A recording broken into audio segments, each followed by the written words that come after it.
And I met Gordon Shearer in my office years ago, and he came into the office. He indicated at the outset that LNG transits would come. They would come in the winter, and they could come at night, right? When it finally went to documents on their first proposal regarding Fall River, and frighteningly the same way with Providence, they admitted in their own documents they couldn't come at night because of security risks.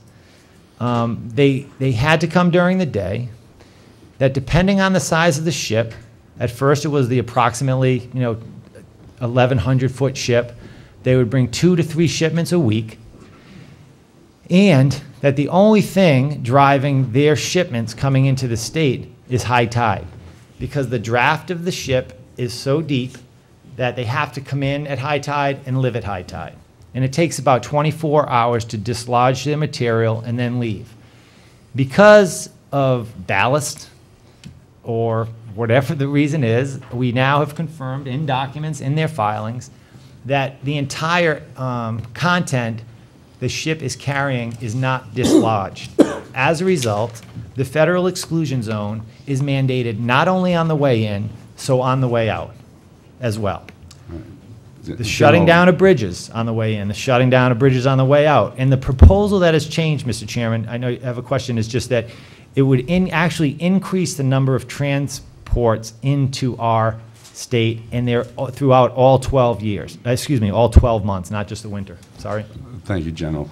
One of the reasons Senator Felag had indicated to me that he had an obligation outside the building, and so that's one of the reasons I entertained the question. I also, your testimony is extremely compelling, General. I do have one other witness, and I had promised my committee members that I would try to hold the meeting to an hour and a half, 2 hours. So if I could ask you to accelerate, not necessarily talk any faster, but move a little faster, I guess. Not like one of those slow LNG takers. No problem. Thank you, General. The amount of time that I've been speaking on a warm summer day in Newport, if you were trying to get to Newport, you'd be sitting on Jamestown and the bridge would still be closed. Because of security issues, there can be no forewarning of vessels on the water. Because of security issues that we hope, obviously, again, would never happen, you can't give a heads up to the harbor. You can't tell cruise ships that are trying to avail themselves of the beauty and history of Newport to come in. The Aquidneck Island Planning Commission has done extensive work to talk about the loss of jobs. You know, when we're in Rhode Island and talking about the beauty of our bay, you can't tell somebody using a sunfish, they probably don't have a radio anyway. They'll just be cleared from the water by security forces that, frankly, we can't afford. So I'll leave, in the interest of time, I'll leave aside the environment, the devastation that will be caused. Frankly, I think we've suffered enough in Mount Hope Bay. And just talk about the basic economics. Because I have, I have a good sense of why many of those assembled in the room, who I consider friends, are so very concerned and anxious for a facility to be built.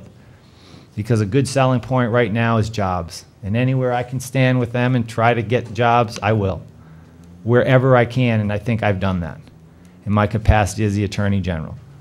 Whether it's deep water and working with National Grid, whether it's any number of places, whether it's on that very bay, if you're talking about Dominion Power, working to make changes that save our bay, but save jobs and promote jobs by building cooling towers at the same time. I'll do whatever I can. However, with all due respect to that, when I looked at this, when experts at every level have looked at this, when real estate experts look at this and say buildings won't happen because diminution in value will occur to outrageous levels because of the threat and the closure of waterways, when harbors, marinas, when we have over 1,500 new slips averaging approximately 50 foot per boat, that's not my kayak, but 50 foot per boat, building, that's jobs. When you're talking about the other industry, which is laid out not by Patrick Lynch, but bless you, but by teams that have looked at this over a long period of time, I think we have to say, yeah, we all stand and we want jobs, and I'll do whatever I can for them. I believe I have.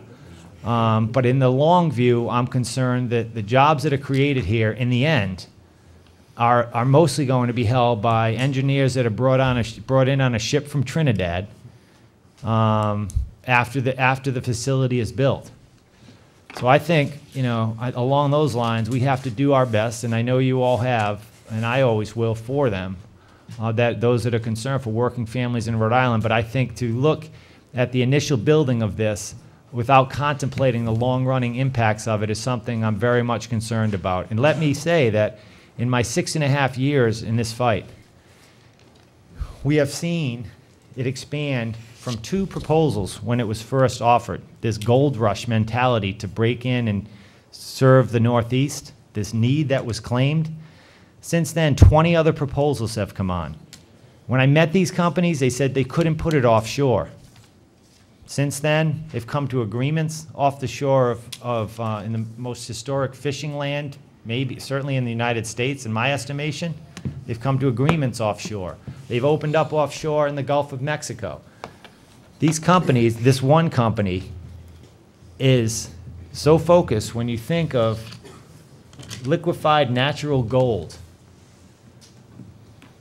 are very deep pockets intent on coming in here and ramming these tankers down our throat with the promise of an impact that, yes, we're bordering on desperate for because we desperately need jobs, but at the same time taking away literally the very name of our state, where jobs are at stake. And I think the very future of our state is, including in that thin, narrow waterway, that federal zone that comes in through those waterways, other ships won't be able to transport in and out.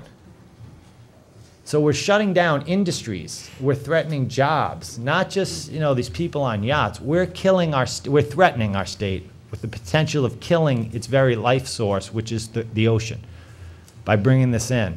And that's a real concern. And any report that's recently been published that I've seen has indicated that over the 6 years that I've been involved in this, when over 20 new proposals have come in, when they've opened up facilities in Canada, is that there's plenty of LNG already available. I haven't seen one source cited that has indicated that there isn't enough LNG and that there won't be enough LNG. Any suggestion otherwise is frankly, has been shown to be ludicrous. I don't know if there are any outstanding questions, but I'd certainly entertain them. Thank you, General. I appreciate it. I assume that both you and Mr. Tierney will be available if any of the committee members have written questions they'd like to subsequently produce for you. Your testimony has been compelling. I will say to everybody in this room, much of what you have said here, I think you have said privately to me. Within the, you know, I mean, the same passion, same determination, same facts that you brought out in this forum, you have said privately when I've been there with you on different points. So I do want to emphasize the fact that there's nothing you're saying here that you haven't said to, if you will, a cozier audience. Okay. If I could do the last things, which is really, I think, ultimately your purpose, and I'll just hit a couple notes, which is the possibility of legislation. Or where do we go from here? Yes, we're engaged in a host of different fights on virtually every level. The first one, which is indicated quickly, was that the Federal Energy Regulatory Commission has to come back and agree whether or not the amendment to move it from offshore to in the middle of the bay is accepted. We'll learn that sometime within the next probably 6 months or so. If that is accepted, we then proceed to make a full review of it again to determine if it's okay. If it's not accepted, they have to reapply, and we'll go through the full process again. There are just a couple things I would suggest respectfully that this body consider. You know, some of which I've heard Rep. Gallison and other distinguished leaders obviously in this body talk about, which is one thing I would suggest that I have not seen yet is a consideration, especially with the state's budget the way it is, that state resources will not be used. I think that should be codified in some way.